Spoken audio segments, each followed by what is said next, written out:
How to add music to Instagram story without losing quality. Hey everyone, welcome back to our channel.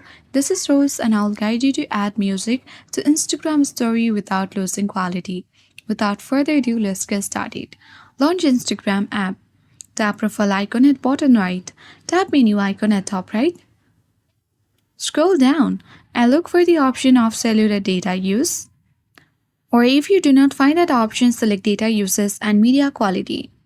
And you need to make sure that data saver is turned off to avoid compression issues. After that, tap the plus icon at bottom center and you need to select story. You can easily add any picture or video. Once you have added, tap the sticker icon or instead tap the music icon directly.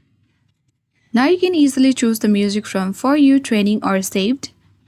And once done, the music will be added.